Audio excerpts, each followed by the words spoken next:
What is the condition of your heart? In Mark chapter 4, Jesus shares the parable of the sower. You may remember that there is the hard soil, the rocky soil, the thorny soil, and the good soil.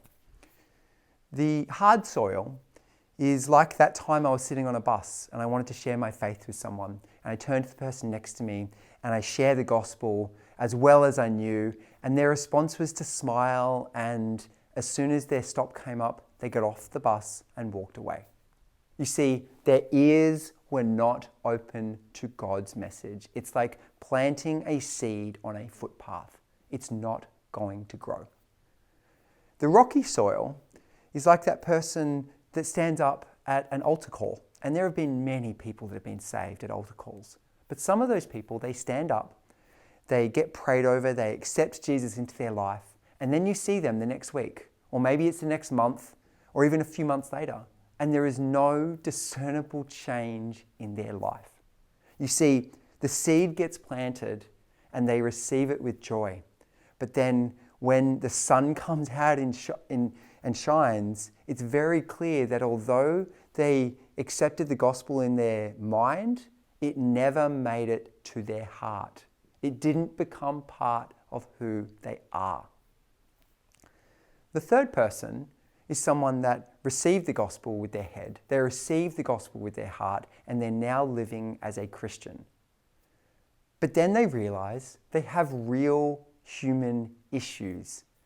They have a job that they might not like. They have a family that doesn't get along. Their list is endless. Whatever problem you can imagine, there are Christians out there that struggle with that.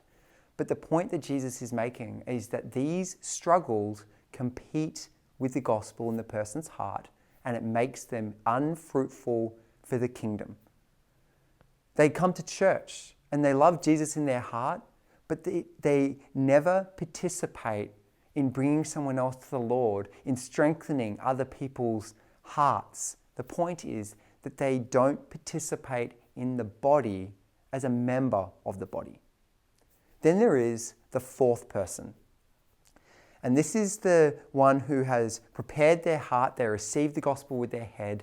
They receive the gospel in their heart. It becomes part of who they are, and they participate in God's kingdom advancement.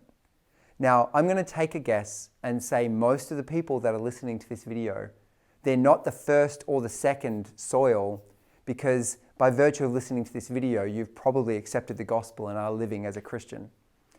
But I think there are many Christians that are somewhere between that third and that fourth person. And so what do you do when there are weeds in your life? Well, for me, one of the weeds that I have is that I love thinking and talking about money. And the problem is that the love of money is the root of all kinds of evil. So I have to be particularly careful. And it's not that I can just not have money. My point is that when money competes with the gospel wins. When something gets in the way of my relationship with God, I put God first. When there are things that are drawing me away from God, for example, getting up in the morning, I like to work out, but if I run out of time, I'm going to spend time with God in the morning rather than working out. If there are things that are drawing me away from reading my Bible, I'm going to find a way to read my Bible. And if that means I need to sacrifice things, well, that's a choice I'm willing to make. You see, the good soil is not made that way. It's made that way by us. It's made that way by pulling the weeds out, by creating space for the gospel to grow. As this year is coming to an end, it is a really good time to think about what weeds might exist in your life. And it's a really good time to reflect on what this gospel means to you. What is the condition of the soil of your heart? I leave this with you to think about as you step into a new year here at Evident Life.